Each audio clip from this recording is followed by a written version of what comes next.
In this quick tutorial, you'll learn how to edit text in Webflow with ease. Editing text is one of the fundamental tasks when working on a website, and Webflow makes it incredibly straightforward.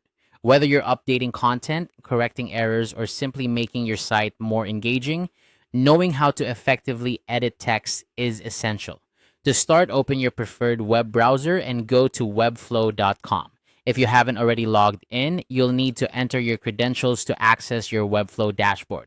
Make sure that you're using the correct account associated with the site you wish to edit. Once you're logged in, you'll see a list of your projects. Next, you'll want to select the specific site you need to work on. Browse through your list of projects and click on the one where you want to edit text. This will open the site in the Webflow Designer, which is the interface where you can make all your design and content changes. Now, let's move on to the text editing itself.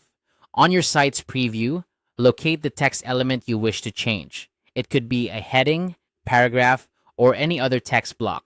Once you've found it, simply double-click on the text. This action will enable the text editing mode, allowing you to make changes directly on the canvas. This feature is incredibly intuitive because it lets you see exactly how the text will look in real time as you type.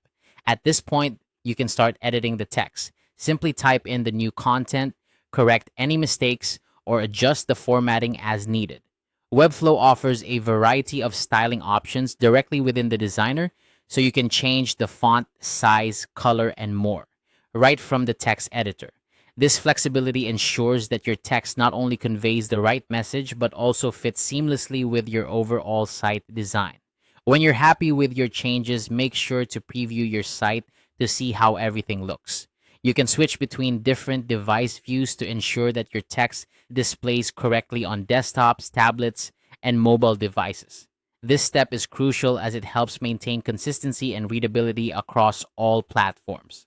Finally, once you're satisfied with your edits and have reviewed your site thoroughly, it's time to publish your changes. Click on the Publish button at the top right corner of the designer. This will push your updates live so your audience can see the fresh, updated content. And there you have it. Editing text in Webflow is as simple as that. By following these steps, you can efficiently update your website's content, ensuring it always remains relevant and engaging. Remember, the key to a successful website is not just in its design, but also in keeping the content fresh and aligned with your audience's needs. Happy editing!